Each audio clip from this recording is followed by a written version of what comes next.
quick disclaimer, we are not investigative journalists. We simply read, watch, and listen to whatever we can to satisfy our curiosity while use this information to form our own personal opinions. Do not take this as investigative journalism. This is simply our own rabbit holes. Hello, friends, and get ready. We're going to talk about the docs, the crimes, and all the people involved. This is Crime and Chill.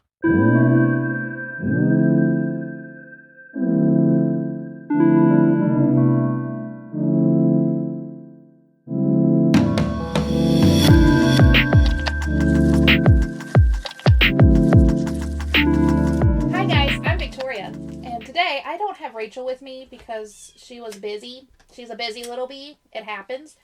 But I have my husband Clay with me to be a guest co-host. Say hi, honey. Hi, everybody. Stop. How are you?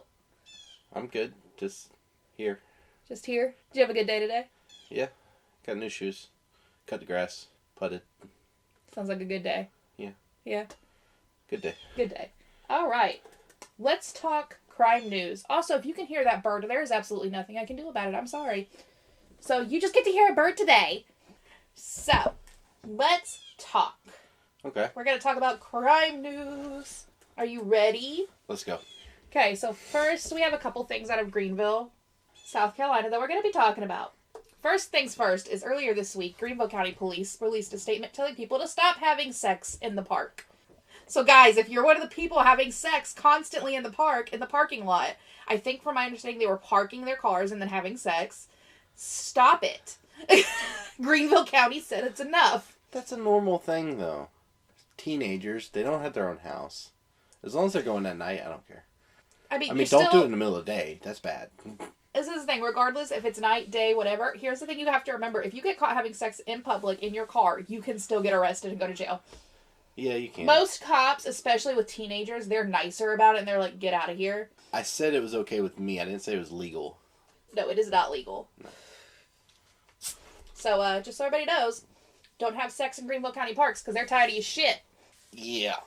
Okay, so, out of Greenville, on April 13th, which was Wednesday, Greenville police put out that an officer responded near the Main Street Bridge because a woman was walking down the sidewalk pushing her child in a stroller, and a suspect, who they did post a picture of, assaulted her.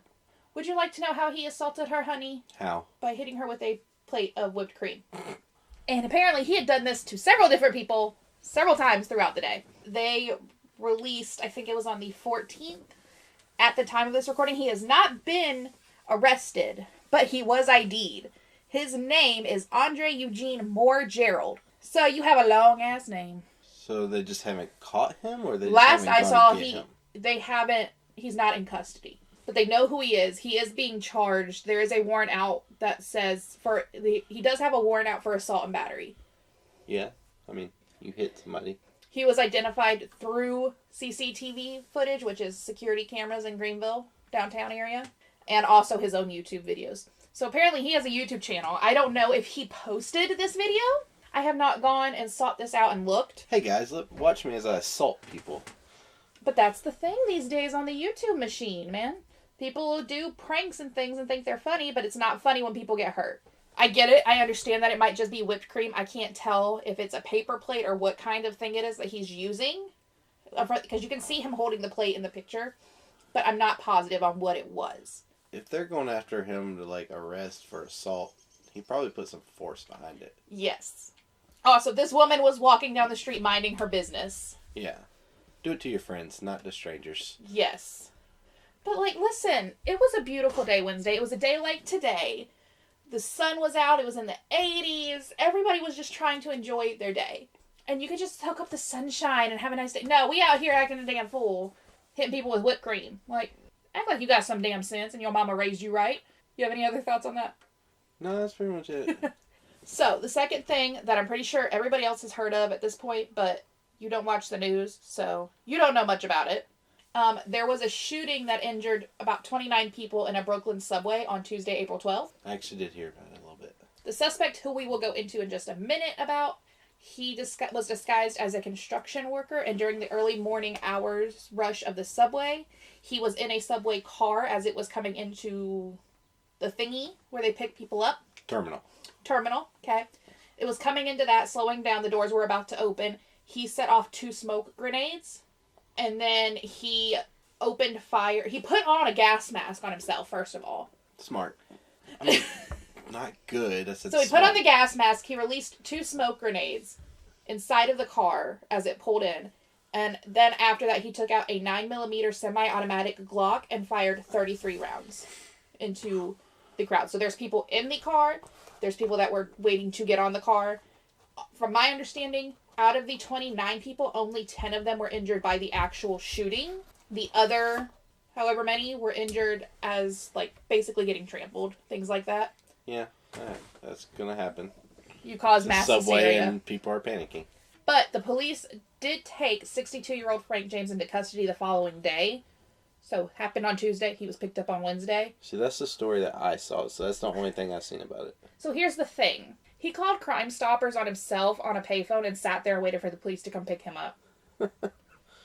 The reason Love that he was even ID'd as a person of interest / suspect is because he had rented a U-Haul that was parked outside of the subway station. And if you rent a U-Haul, the license plate stuff's assigned to you. Why did he have the U-Haul? I don't know. Just rented it for the special occasion? Maybe. But they were also, because, again, CCTV footage, which is the security cameras and stuff, they saw him get out of that U-Haul in the construction garb and all that. So that's how he was identified. He is facing federal terrorism charges, which carries possible life in prison if he's convicted. Should. So, again, innocent until proven guilty. We don't know for a fact that he did this. But all signs point to yes. Because he turned himself in. And they were all like, a lot of people were like, why did it take so long? Blah, blah, blah. This was over, it takes time to get anywhere in New York.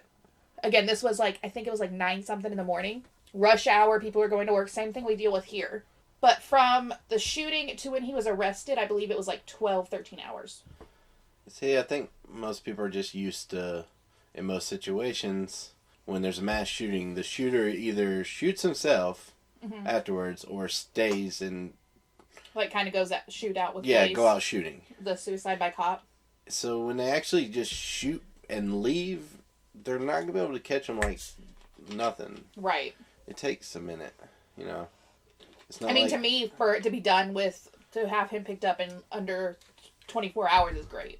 I mean, it's not like, what was it, Las Vegas, where he was shooting for a long time. There was a lot that went into that Las Vegas shooting. Which one was the one that's the hotel room? Las Vegas, yeah. So he was in there for a very long time, so they were able to get to him while he was still doing it, kind of. No. By the time, with the Las Vegas shooting, I'm going to correct you on that. By the time they got into the room, he had already killed himself. Yeah, but they were already going towards him. Yeah, they were trying to figure out how to safely get up there. It's not like because that. he had rigged booby traps. This is a different thing. He shot and then left. Yeah. You can't catch him that quick. And again, There's in no one that will. Crowd that's running, everybody's going to blend in. We said New York? New York. And Brooklyn. Yeah. New York subway. I'm sure that's very easy to get into. Probably. No, I meant crowd. Oh, gotcha. Like the cops to get there. Yeah. And there's so many different stops on a subway. You have to make sure you have the right one. And, in the mass hysteria of it, things can get mixed up. You could be getting told the wrong thing because people aren't thinking because they're freaking out. And people are going to run first, then call. Right. Which is what you should do. Right. So you don't get shot. Right. So, everybody gets to listen to me talk again this week. I hope you guys love my voice. I do. Thanks, honey. So, today, I want to talk about the Mcstay family. And this is a case that I vaguely remember because it was in the news up until 2020. This case took 10 years to finally be concluded. So, I remember bits and pieces. Let's start and talk about the family. They lived in Fallbrook, California, which is in San Diego County. We have the parents of the family, Joseph and Summer Mcstay. But we know Summer was born Virginia Lisa Aranda. I don't know. I'm not good at names. You guys know this. We butcher names constantly. Rachel and I both do it. We can't help it. She's also known by several other names. And that's really our first, what the fuck in this case? Because nobody has an answer or knows why she changed her name. I do believe it was at least 5 or 6 different times. I mean, some people just do that. But why? I don't know. I mean, Snoop Dogg changed his name to Snoop Lion. But he then changed it back to Snoop Dogg. But still, his name is legally Snoop Dogg. Yeah, his name is legally Snoop Dogg. He knows how to make money! After things went down with the family, Summer's stepmom did find out that Summer was actually 11 years older than she claimed to be. So Summer has some shady stuff. We have no reasons. We don't know why. But anyway, they had 2 sons together, Gianni, who was 4, and Joseph Jr., who was 3. They also had 2 doggies. I couldn't find the doggies' names. I was very upset about it. Did you say the husband's name? Yeah, I did. Joseph. Sorry. Joseph. I missed that. Probably while I was looking at this light. Distraction! Joseph owned his own company that made, like, decorative fountains, and Summer was a real estate agent. I have also seen things saying that Joseph was a real estate agent, but he might have, like, just had his license, but wasn't, like, a practicing agent, you know? Let's get into the actual case. Ready? Alright, let's go. So, the Mcstay family was last seen on February 4th, 2010. Kind of. A neighbor's surveillance camera caught what they believed to be the bottom of the family's 1995 Impala, leaving the home a little after 7:30 p.m. on November 4th. That's all we got on that day. So they saw the car. They saw the bottom of the car. Like, I believe I remember reading it was like the bottom 18, 20 inches of the car. So, don't know who all was in the car. Gotcha. Right. And then at 8:28 p.m., which was about an hour after it was seen on the surveillance footage, a phone call from Joseph's cell phone went to his business partner, Charles Chase Merritt, which went to voicemail. And Charles later told police that he ignored the phone call because he was watching a movie. I'm guilty. That was an hour after the car was seen? Okay. So for several days, family, Charles, a lot of people tried unsuccessfully to contact the family. Nobody had heard from them. It wasn't until February 13th that Joseph's brother Michael would go to the family's home, and he found a window open in the back. He went into the backyard. Both the dogs were in the backyard. So, bright spot of the story, the dogs were fine. Dogs were okay. They were hanging out in the backyard. He found a window open in the back and climbed in. But Michael didn't contact the police to report them missing until February 15th, 2 days after going to the home. And going there, seeing nobody was there. So, from the 4th to the 15th. That is a very long time to me. That nobody's heard from them. You go to their house. You see a window open. The dogs are in the backyard. Why did it take that long? I mean, I would go there, see the dogs are in the backyard. No one's there. Maybe they left somewhere real quick. Maybe I just missed them. I wouldn't automatically assume something bad. But why not send a welfare check? At least, like, you know, say, hey, we haven't heard from them. They have 2 kids. Nobody's heard from them. The welfare check at least gets then it's on the radar. That doesn't automatically guarantee police are going to go into the home, but it at least gets something on the radar. So he reports them missing on the 15th, right? Okay. So he goes on the 13th, reports them missing on the 15th. The police get it requested and got a search warrant for the house because, like I said, most of the time they don't just enter the house. They got a search warrant, and that was granted and put in place on February 19th. So when the police entered the home, they found no evidence of foul play, but there was evidence that the family left in a hurry because there was a carton of eggs on the counter and 2 small bowls of popcorn on the sofa. That's where my other question is. If Michael went in the window, like he says he did, or like it's reported he did, and he saw that. I mean, they have 2 children. Maybe they're just normal. But you know your family. I know, you but know maybe what's that normal is for your normal. family. And like I said, they have 2 children. Children leave stuff everywhere. They do. They 100% would just leave eggs on the counter or just bowls of popcorn laying around. True. So, I don't know. That's not a big thing.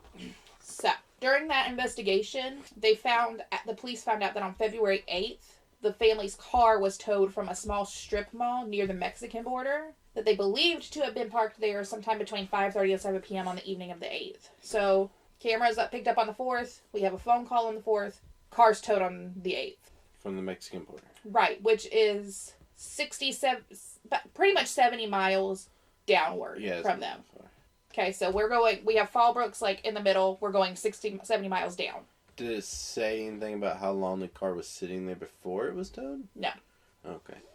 I didn't know if it had like cameras or something on the parking lot or wherever So, but like I said, there was a lot that like nobody knew. There was things about the disappearance, like it was thought that maybe they did leave on their own, because during the investigation there were searches found on the family computer for things of like, what documents do children need for traveling to Mexico, and Spanish lessons, and then with their car being found near the border, it kind of all meshed together. And there was also a video recorded on the evening of February 8th at the border where there was a family of 4 that looked like it could have been the Mcstay family, but they couldn't get definite identification through the video, crossing the border. Like, they walked across the border, because you can do that. Especially from the American side, you can walk right across the border. How can you just walk across? I didn't even know about that. Yeah, you can just walk across the border at the official thing. Don't you need a passport? You need a passport to get back in. You need a passport to leave. No, not to Mexico. Apparently, that's what I read, because That's weird. Because this was another thing that was pointed out, is that Summers, I think it was her stepmom again, said that Summers' passport was expired. But that was what was pointed out, is you don't need a passport to leave and go to Mexico. I didn't know that. Maybe that's just different with Mexico, because you have to have a passport to go anywhere else. But the police, February 19th, after they got the warrant and they figured all this out, California police notified Interpol, which is like international police, to be on the lookout for the family. And then fast forward to April of 2013, the San Diego Sheriff's Department announced that they believed the family traveled to Mexico of their own accord. Question. Yeah. That's just a random question. Interpol, that does just mean international police, right? Is that why it's called Interpol? I think so, yeah. Okay.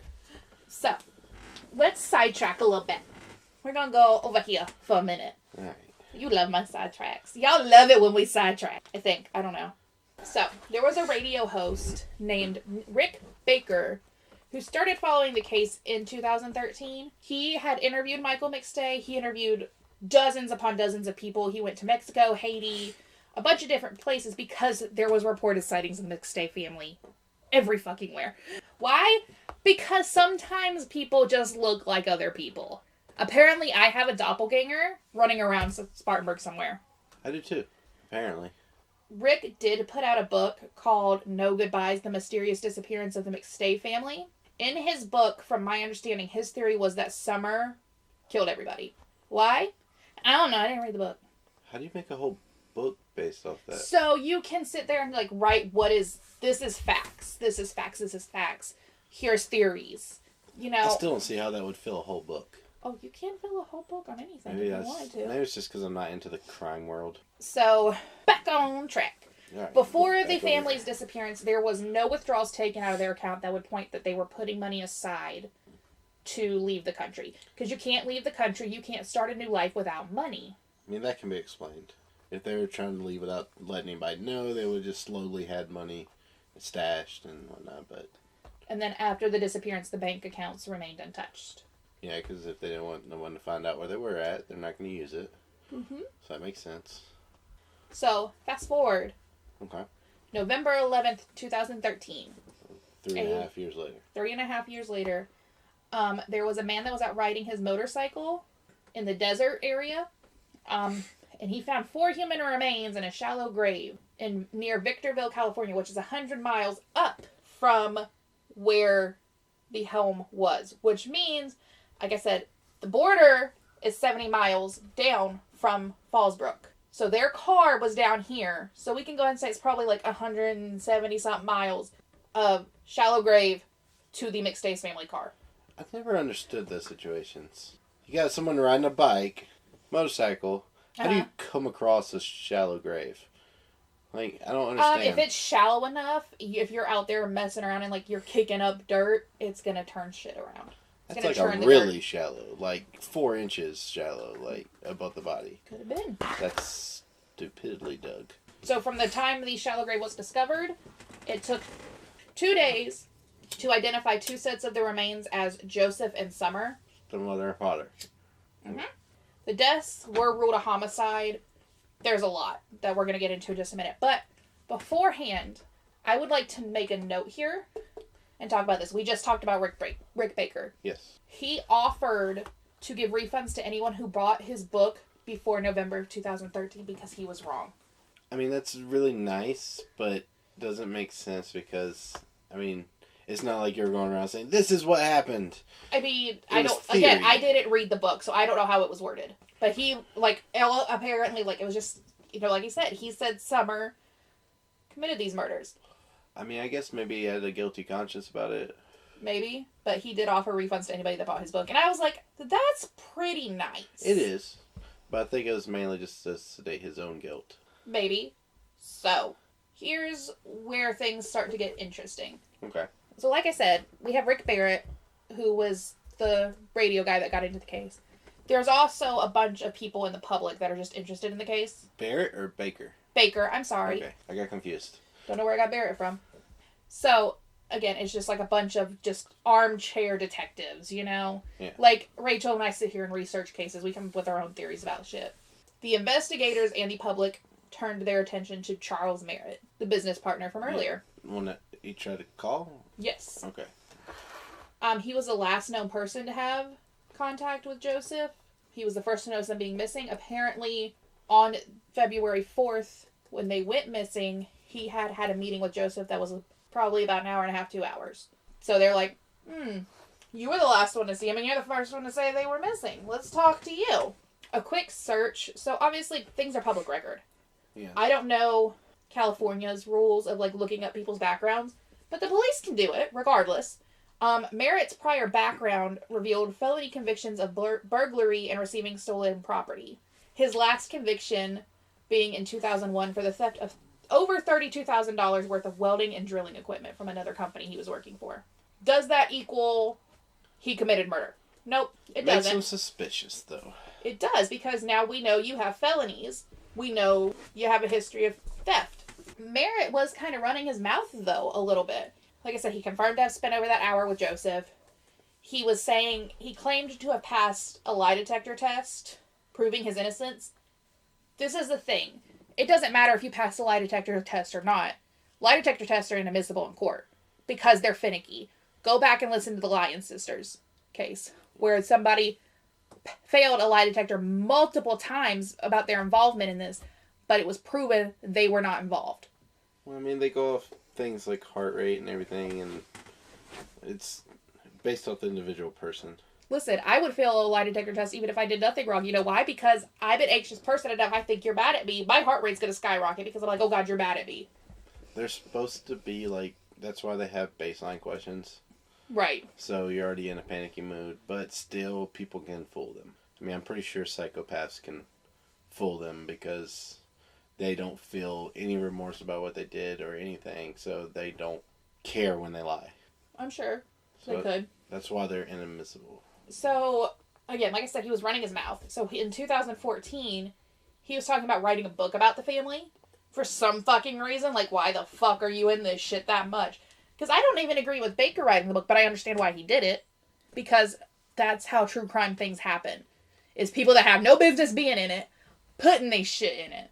I mean, I think it's better for someone outside of it to write something than someone that was... Yeah, because they're not going to be Right. biased. Yeah, right inside of it. But he was also saying that Summer had anger issues and that Joseph had been, like, sick and this mysterious illness stuff going on for a while. And I can't find if he directly said it or if he was just implying that Summer was responsible for these issues.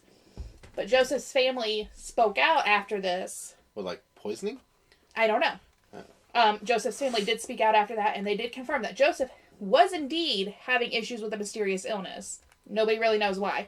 And that Summer was possessive of her husband, but she wasn't, like, dangerous or anything, like he was suggesting. So, we fast forward again. Okay. We're fast forwarding to November 5th, 2014, where Charles Merritt was arrested in connection to the deaths of the Mcstay family. His DNA was recovered from the family's car. So he was arrested on November 5th. It was announced on November 7th. He was charged with 4 counts of murder, and the death penalty was being sought in this case. Time out. Okay. So, while you're here, lovey, Rachel and I have talked about this before. Our opinions are known. What are your thoughts on the death penalty? Alright. I do believe in the death penalty. I believe in it. It should be enforced when you have committed a murder or multiple murders where it is 100% proven, there's no shadow of doubt, you killed whoever or those people or anything else. Because I mean, there's been instances where people are overturned. You can't overturn a death penalty. I get that. That's You why I can, say... before it's carried out. But once they're dead, there's nothing you can do about it. So that's why I think it should be 100%. There's no way possible that someone else did this. You did it. You were seen doing it. There's 100% you did it. That's the only time I agree with death penalty. As far as legally wise. Personal wise, I would implement it on other types of people as well. But that's just me. Can you explain what you mean by other types of people?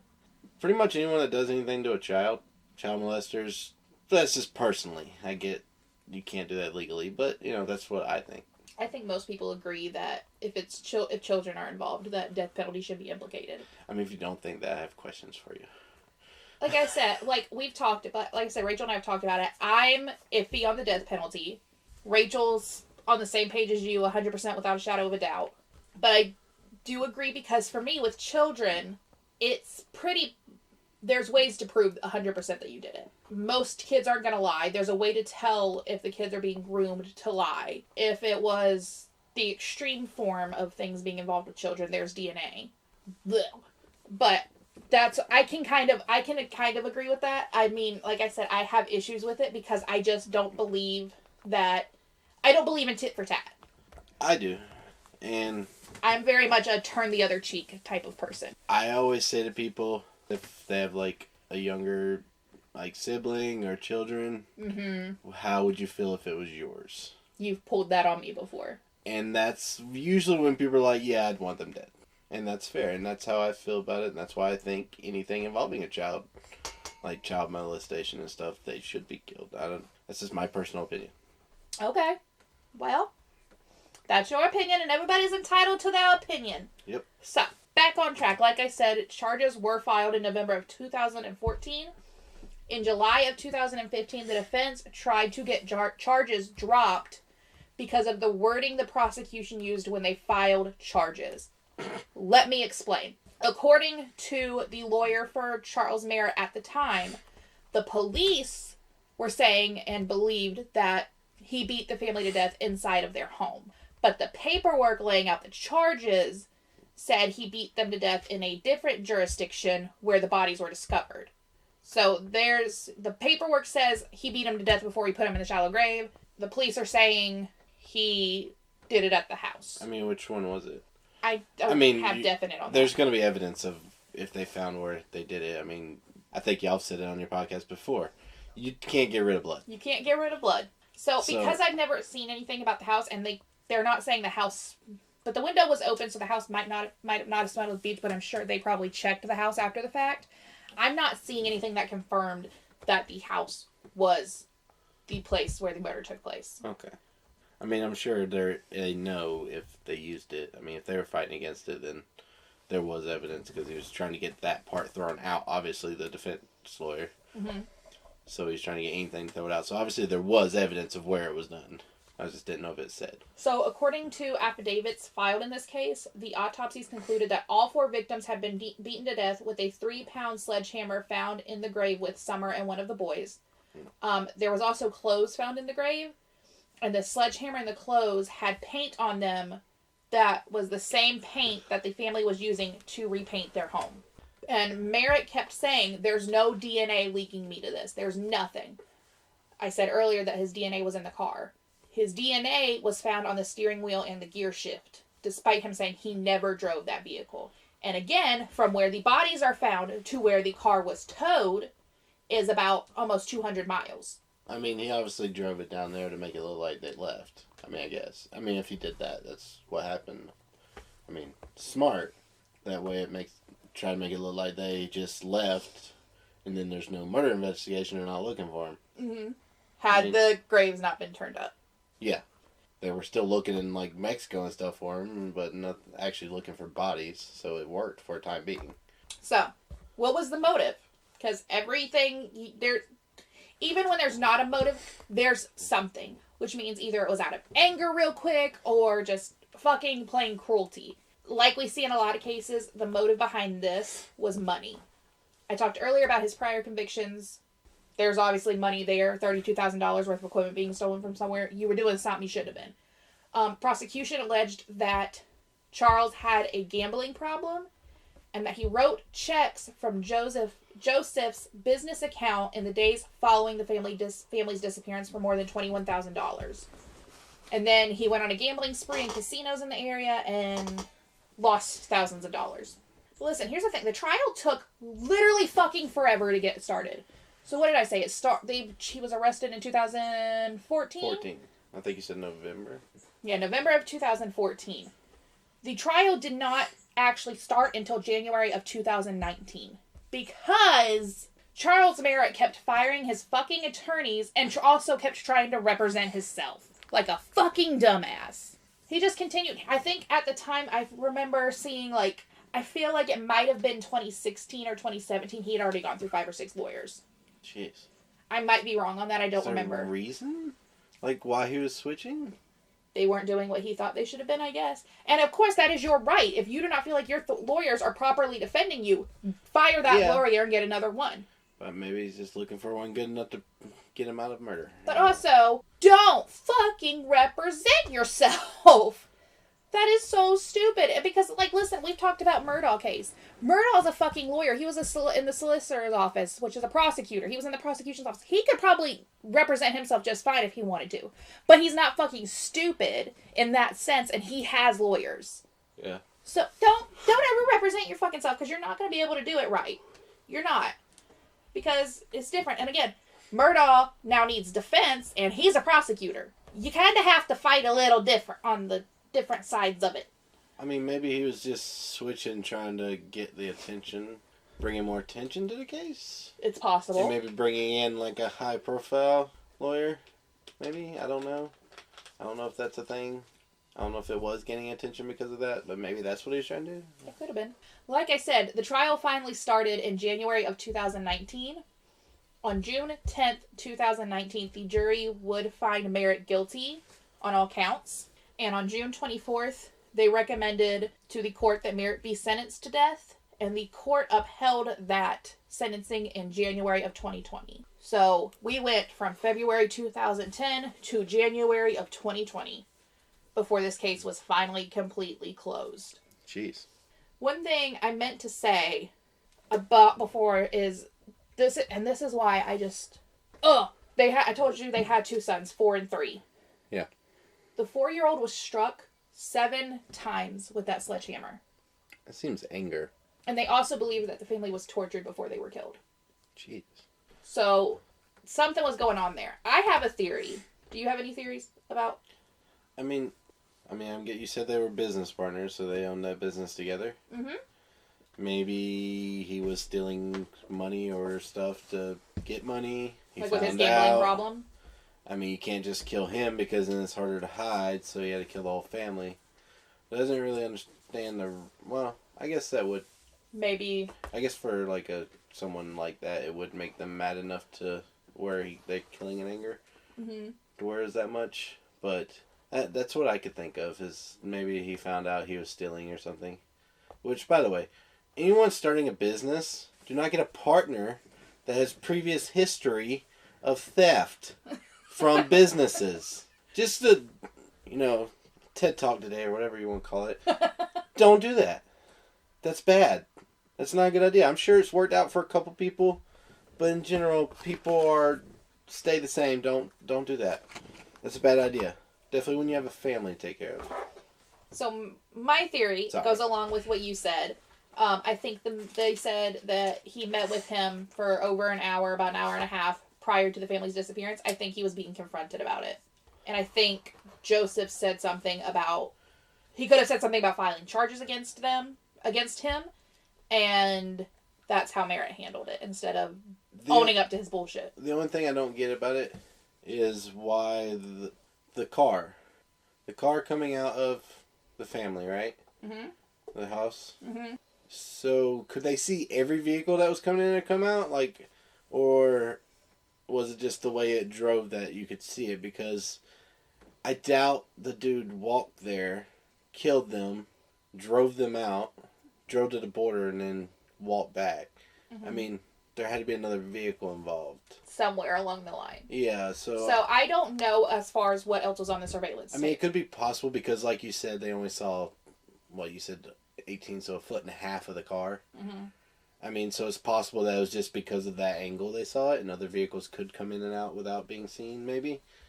But that part I don't get. I mean, it was smart to do that, not giving credit to a killer. It was smart the way to do it, because, like I said, if it wasn't for the upturned bodies, he would have got away with it. They weren't even looking for the bodies. Mm-hmm. But I don't get how he does it by himself without there being something like a bus ticket. Or a paper trail of some sort? Yeah. He would have had to have someone else driving. So you think maybe there was a second party involved? Unless they just didn't do a good job. Well, I guess there are certain ways. I guess you could call a cab from I think you said 2010. There were still payphones back then. Yes. I mean, you There's still payphones now. Yeah, but I mean, not in major cities more than anything. Yeah, I mean, I guess there are ways where you could call a cab, pay with cash over a payphone. But I mean, other than that, he would have had to have help. And again, if he did call a cab, that's a 9-year difference. Who honestly is going to remember picking him up 9 years ago? Oh, yeah, no.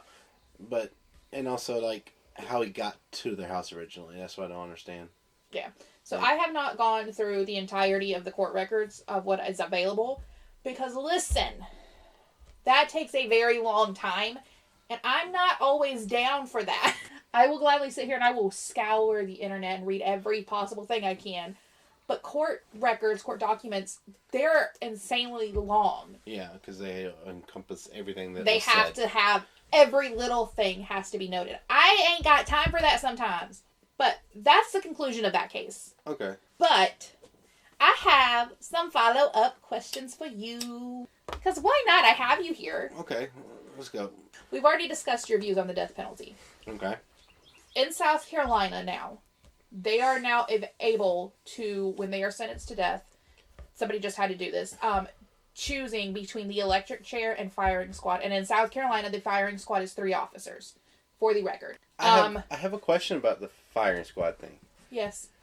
If you survive it, is that it? Do you just get to go? I'm curious about that.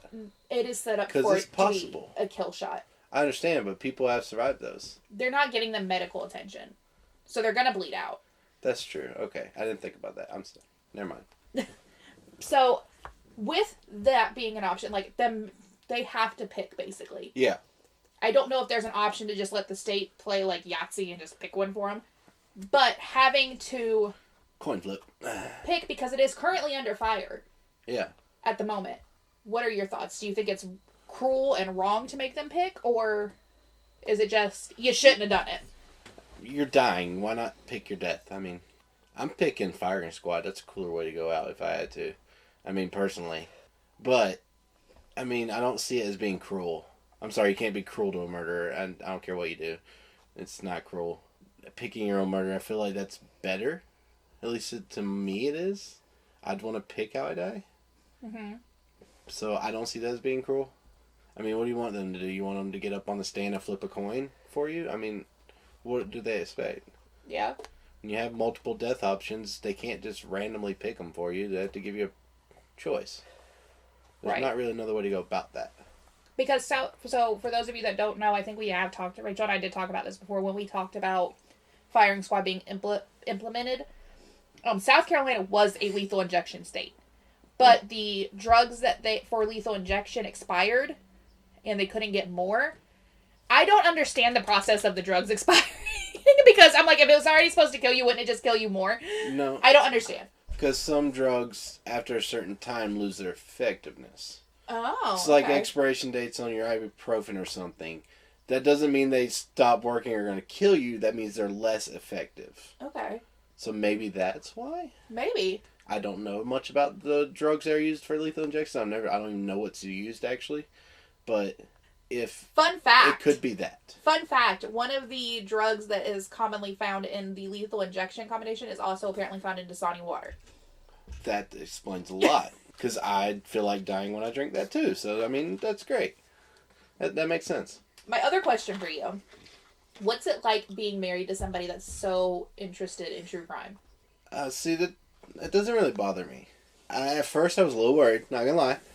When we first started dating... long time ago. Very long time ago now, I guess. But it worried me a little bit. I'm like, oh god, she could end up killing me. And she knows how to get away with it now. But as I've got to know you, I knew, okay, she doesn't even want to hurt a fly. She's not going to kill me. I don't see you killing me. So it doesn't really bother me. And I don't mind you talking about it because, I mean, I think it's healthy for couples to have their own things they're into. Mm-hmm. And, like, I have mine and you have yours. Yeah. Like, you have your crime stuff. And I'm okay just listening if you want to talk about it for a while. Mm-hmm. And that's great. And then I have mine, which is disc golf, even though you hate it. I do. And that's mine. And you listen when I talk about that. Yeah, I just kind of limit you, though, because you will go on forever. That's me. Yeah. But, I mean, I feel like that's good for a couple to have separate things. Yeah.